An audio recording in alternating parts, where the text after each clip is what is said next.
I finally watched the Snyderverse for the first time, and let me just say, What the no, seriously, from a screenwriting perspective, this is absolute top-tier garbage. It's like the writer completely forgot what logic is. It's elemental to the way I think. And it's not just my useless personal opinion. This is basically the public consensus that's been highlighted all over YouTube. Sure, we're all great at talking shit and criticizing, And all I can hear is criticize, criticize, criticize. but actually sitting down and offering constructive advice on how it should have been done, yeah, that's usually above our pay grade. But anyway, today we're gonna brainstorm what this movie actually needed to be. Well, at least logical. We're not even shooting for good yet. The movie kicks off with the legendary Bruce Wayne arriving in a city that is currently being attacked by aliens, and he flies in on a civilian helicopter. Because yes, just like in any other superhero movie, the US military is portrayed as a bunch of incompetent morons who can't even lock down their own airspace. In your dreams, Alfred. Okay, let's ask ourselves, why did Snyder even put this scene in the movie? Logically, it's to show that Batman isn't cool with Supes' methods. That he's this hero from another city rushing in to save the common folk, while Clark couldn't care less about the little guys and will happily level a city without a second thought about the consequences. I don't care. I don't care. So, my dear Zack Snyder, why not just add a quick radio scene between air defense and the pilot? Like, hey Mr. Wayne, you need to turn back to Gotham, we've got a massive emergency here. And Bruce just fires back, no, I need to make sure my people evacuated successfully. Then he steps out of the chopper and sees his battered and broken employees.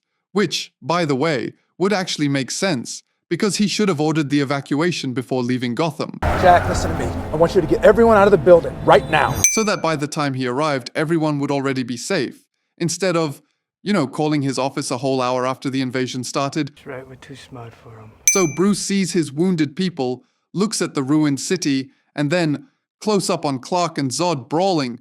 Boom! There's your perfect setup. Batman doesn't look like an idiot running into Ground Zero without his suit. The US military doesn't look like idiots letting random civilian choppers into a war zone. And the people don't look like idiots staring at an apocalypse out the window, but refusing to leave the office without Wayne's explicit permission. Wouldn't that be way more logical? It would save money and screen time. Screen time that could have been spent explaining how the hell Lex Luthor figured out Superman is Clark Kent. But no, let's just have an 8-minute scene of Batman sprinting towards certain death. Are you a terrorist, General? Next up, Lois Lane decides to chase some clout and, for whatever reason, goes straight into a terrorist leader's base. Again, let's ask the question, why is this scene here? According to Lex Luthor's master plan, who apparently already knows Superman's secret identity at this point, he wants to frame him. Knowing Supes will fly in to save his girlfriend,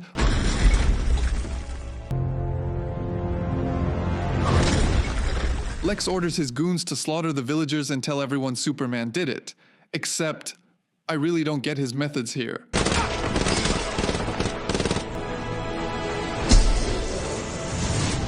The mercenaries start passing out lead, and then they torch the bodies with a flamethrower. What's the joke here? Was Luthor trying to simulate laser vision? Like, look, Superman burned everybody? Since when do lasers and flamethrowers leave the exact same kind of damage? I guess Snyder actively ignores forensic science and basic common sense because determining the cause of death, even on a burned body, is really not that hard with modern tech. And how do you explain the bullets in their heads? I don't remember Superman packing an AK-47. It's good. At the very least, Lex could have equipped his guys with actual laser weapons, like stormtroopers in Star Wars. At least these guys would actually hit something. You'd think a powerful billionaire would have the resources to snag a couple of laser rifles. That would make the frame job on Superman rock solid, and he wouldn't have left behind the bullet traces that led Lois right back to him. But nope, in Snyder's eyes, Lex Luthor is a complete moron. It's good. Well, Bruce Wayne can't break into Lex Luthor's house. Bruce Wayne won't have to. He's been invited. So, Lex Luthor throws a charity gala at his house. And apparently, his brilliant multi-layered master plan to pit the Bat against the God relies entirely on Bruce Wayne willingly showing up to this party, randomly deciding to go down to the basement, and stealing the data himself. Reliable as a fucking Swiss watch. But screw Lex for a second, let's look at Bruce. The world's greatest detective sneaks into the server room, pulls out a bug/flash drive that looks like a giant glowing ticking Christmas ornament. It's literally screaming, "Hey, I'm stealing data over here." We're criminals, Alfred. He plugs this piece of crap into the port and just walks upstairs to party and chat with Clark Kent. Naturally, Wonder Woman spots this glowing monstrosity, casually swipes it, The other night you took something that doesn't belong to you. and then, after failing to decrypt it, because apparently she's a pretty crappy hacker, just tosses it back into Bruce's glove compartment. You'll find it in the glove compartment of your car. I watched this, and my only reaction was, What the seriously, Zack Snyder. So Batman is an idiot who leaves his spy gear completely unattended, and the 200-year-old warrior is an incompetent thief who returns her loot because, oops, damn, the password didn't work. Yep, I'm good with it. Okay, let's ask the same question again. Why did Snyder even put this scene in the movie? Logically, to get the entire Holy Trinity, Bruce, Clark, and Diana, in the same room. He needed to show the tension between Batman and Superman in their civilian clothes. Civil liberties are being trampled on in your city. Good people living in fear. Don't believe everything you hear, son. While also giving Bruce a lead on the kryptonite and introducing the mystery of Diana Prince. Great goal, no argument there. So, my dear director, just make Batman an actual professional. Have Bruce go down to the servers and plant a microscopic, completely invisible transmitter. He's a billionaire, he's got gadgets up the ass. And what was the problem with making the data transfer wireless so the files would go straight to the phone in his pocket? Because we didn't think of it? If they did that, they could have handled the situation with Diana way more elegantly, and Batman would have tracked her down sooner or later anyway. And boom, the perfect setup is ready. Batman doesn't look like a moron dropping glowing flash drives, and Diana doesn't look like a moron returning loot over a tough password. It's good. Good. Tell me, do you bleed? You will. Moving on to the kryptonite chase and the Superman showdown at the Capitol. Honestly, there are plenty of holes here too. What happens in the original? Batman finds out the kryptonite is arriving at the port, and instead of sneaking onto the ship like a shadow and quietly taking everyone out, he plays a game of twisted metal on the streets with machine guns and smashed cars. During the chase, Anatoly Kniazev shoots at Batman with a freaking RPG. Lex, wasn't your plan for Batman to get the rock? If that rocket had hit its target, Batman would just be a crispy cape, and the whole plan would be ruined. Boy, do we have problems up here. But what happens next is even funnier. Right in the middle of the shootout, Superman flies in. He stops the Batmobile, rips the doors off, delivers his edgy speech. Next time they shine your light in the sky, don't go to it. The bat is dead. And meanwhile, Clark is completely unbothered by the fact that a truck full of mercenaries, armed like the Sicilian mafia, who were just firing bazookas in the middle of the city, drove right past him. What the Superman, are you actually keeping the peace here, or did you just fly into Flex? I don't care. I don't care. And the cherry on top. Later, a wheelchair bomb goes off in the Capitol. Every news station is saying it was a planted explosive. But Bruce Wayne watches TV and goes, damn you, Superman, it's all your fault. Brilliant deduction, Sherlock. Okay, let's ask, why did the director do all this? Snyder needed a Batmobile action sequence. Why? Because Nolan had one, Reeves is gonna have one, so we can't fall behind, damn it. And he also needed the first direct confrontation and ultimatum between Batman and Superman, so that after the Capitol bombing, Bruce's hatred would reach its boiling point. So, my dear Zack Snyder, let's just shift the focus and remove the idiocy. Have Batman use stealth at the port. He's almost got the kryptonite, but Lex Luthor intentionally leaks the intel to the cops. The police arrive, chaos ensues, and Batman is forced to fight his way out in the Batmobile. Kniazev fires the bazooka, not at Batman, so he doesn't kill the Bat before it's time, but at the police cars, or an overpass to cut off pursuit. And that massive explosion is what attracts Superman. Clark arrives, sees the chaos and the Batmobile, and concludes that Batman's brutal methods have turned the streets into a war zone. Superman stops Bruce to protect the civilians and cops from his crusade, and while they're busy having a dick measuring contest, Lex's truck logically manages to slip away in the smoke. Now Superman doesn't look like a blind idiot.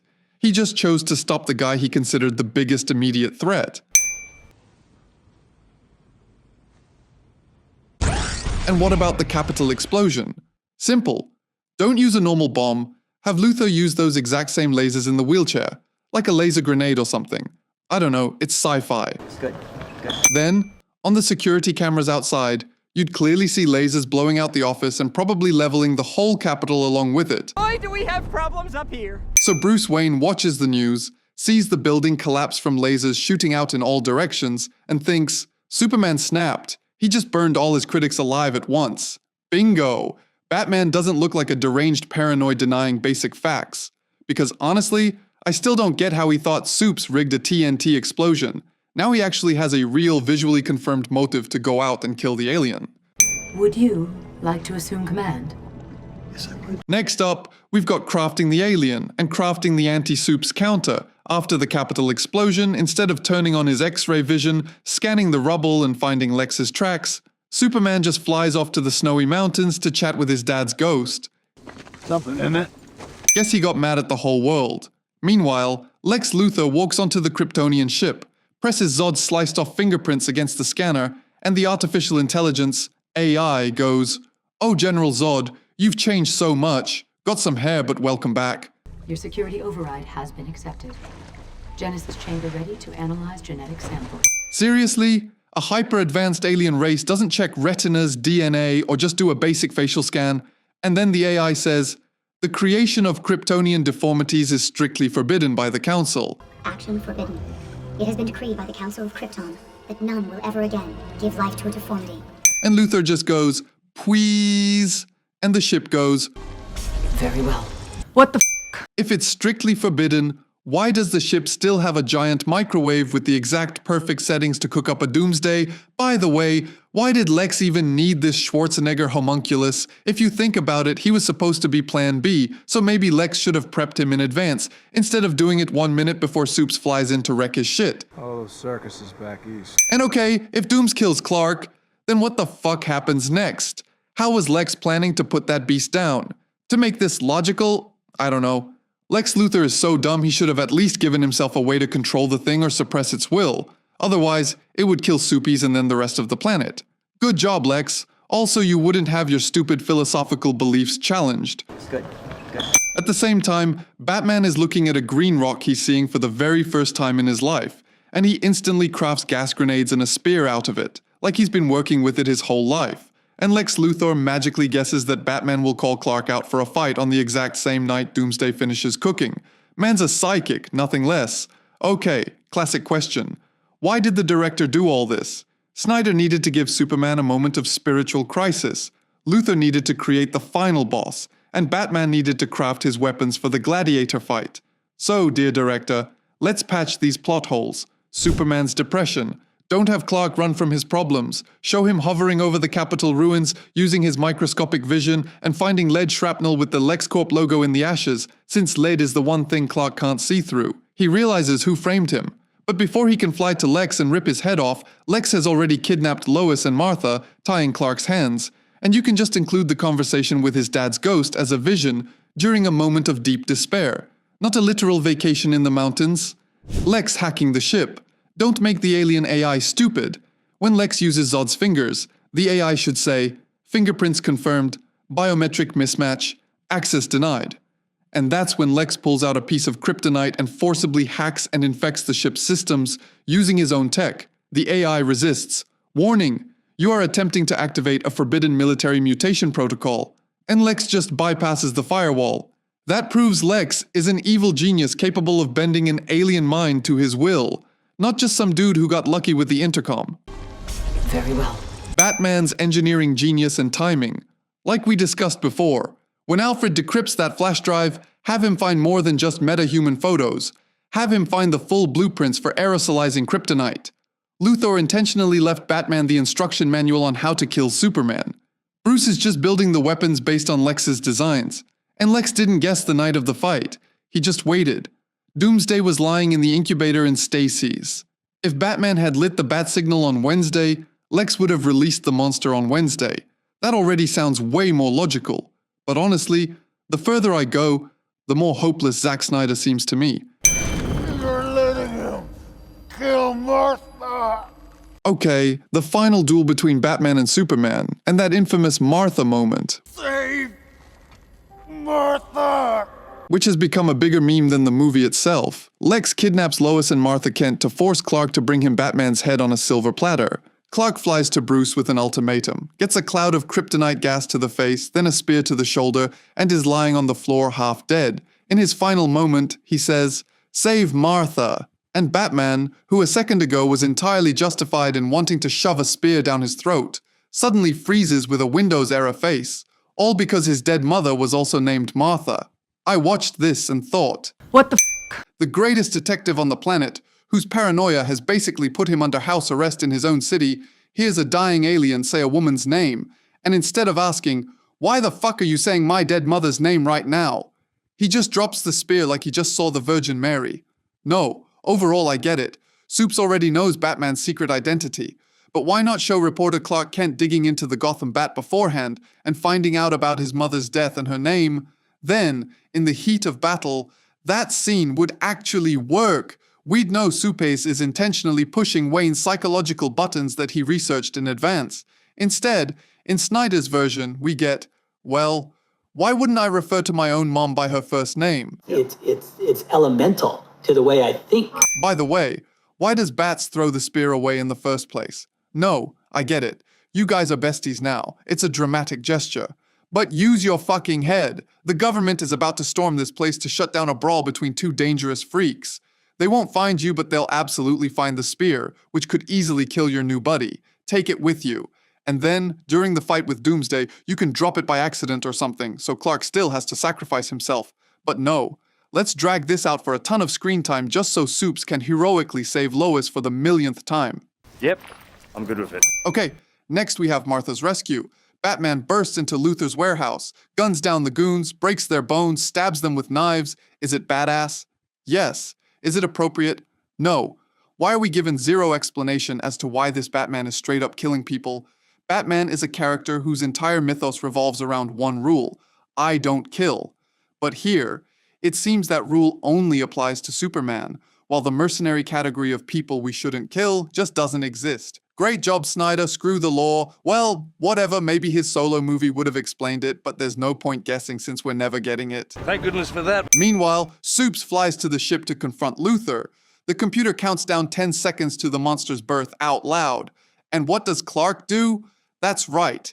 He stands there and listens to Lex's philosophical bullshit. Now God is good as dead. When he could have just burned the incubator with his lasers before the damn thing even opened its eyes. Then the monster breaks out. The US military looks at their radars and says, "Look, this thing absorbs all energy and explosions." And immediately, they make a genius decision. Let's nuke it. Naturally, Doomsday survives, mutates, and falls from space. Drumroll, into the exact same spot on Earth where he launched from. Physics, gravity, the Earth's rotation. Yeah, fuck all that. Okay, let's assume Batman took the spear. What's stopping him from killing this ugly bastard without sacrificing Superman? Which the plot kind of needs, by the way. Well, I guess you actually have to get close to the big ugly guy, and for a regular human like Batman, that's pretty tough. You never know when a car might fly into your head. So from there, we can legitimately write in Clark's heroic sacrifice, if the plot really demands it. Though honestly, it would have been way better if Diana just handled the whole thing.